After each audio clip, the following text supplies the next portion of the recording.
Bonjour à vous tous, je me présente Marie-Lydia Bonneau, conseillère en soins infirmiers au CIUS Saguenay-Lac-Saint-Jean. Aujourd'hui, je suis ici pour vous faire une petite capsule pour vous donner des trucs et conseils sur le déconditionnement.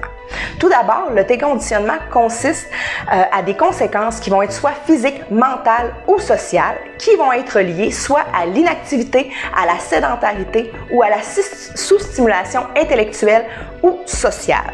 Donc aujourd'hui, je vais vous donner des trucs et conseils pour le prévenir ou freiner le déconditionnement. Il faut s'assurer d'avoir une approche adaptée à la personne dont vous vous occupez. Par contre, il est très important de toujours suivre les recommandations de vos professionnels et de vos intervenants qui s'occupent de vous. Il faut prendre conscience que les conseils que je vous donne aujourd'hui sont généraux. La base pour prévenir le déconditionnement, en fait, c'est simple, c'est d'avoir de saines habitudes de vie. Donc, si on y va pour maintenir son autonomie, un premier truc que je pourrais vous donner, c'est d'avoir une routine de vie qui va être saine. Dans le sens, c'est de se lever le matin et de toujours avoir la même routine. Exemple, de se lever, de se laver, de s'habiller, de déjeuner par la suite et de poursuivre notre journée, ainsi de suite. D'avoir aussi un autre petit truc, à toutes les heures, de se lever de son fauteuil, d'aller circuler dans votre maison, appartement ou dans la résidence pour faire bouger vos jambes.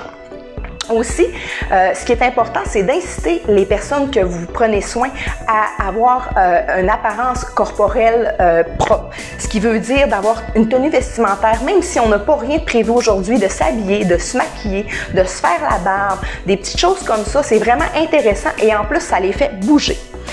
De bouger les bras et les jambes, même si on est en position de fauteuil, on peut toujours le faire à tout moment, plusieurs fois par jour.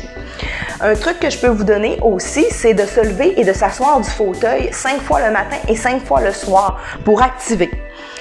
Plusieurs moyens sont offerts à vous, comme les sites internet, la télévision, pour retrouver des exercices qui peuvent être adaptés à votre condition. Ce qui est important aussi, c'est que quand vous prenez soin de la personne, c'est de toujours s'assurer qu'elle ait sa marchette ou sa canne pour qu'elle puisse être à l'aise de se lever et d'aller faire ses propres déplacements. C'est important aussi de changer fréquemment de position, même si vous êtes assis au fauteuil, des fois juste de soulever une fesse ou si vous êtes dans un lit, de vous tourner tout le temps un petit peu pour vous aider à bouger. Ce qui est important aussi, c'est de toujours bien s'hydrater, d'avoir toujours un verre d'eau à la portée de la main aide aussi. Ce qui est important aussi, c'est de bien s'alimenter.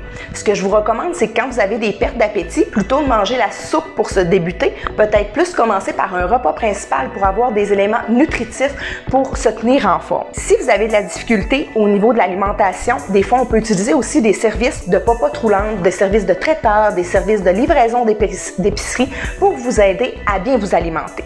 Pour maintenir votre état cognitif et comportemental, ce qui est important, c'est d'avoir des échanges fréquents avec les personnes significatives.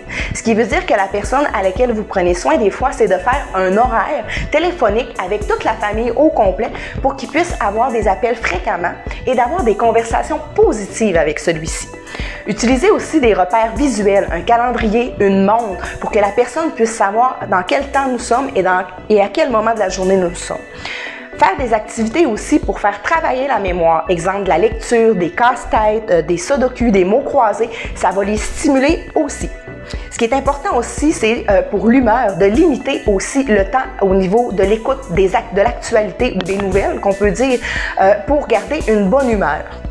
De faire des activités aussi qui génèrent des sentiments positifs. Ça, c'est de les adapter à une personne et à l'autre. Ça peut être de regarder des photos, ça peut être de regarder des livres, ça peut être de faire de la méditation. Donc, c'est vraiment de s'adapter à une personne ou à l'autre. Ce qui est important, c'est de savoir que chaque petit geste que vous allez pouvoir faire avec la personne dans laquelle vous vous occupez va prévenir ou freiner le déconditionnement. Donc, moindrement, chaque petit geste compte.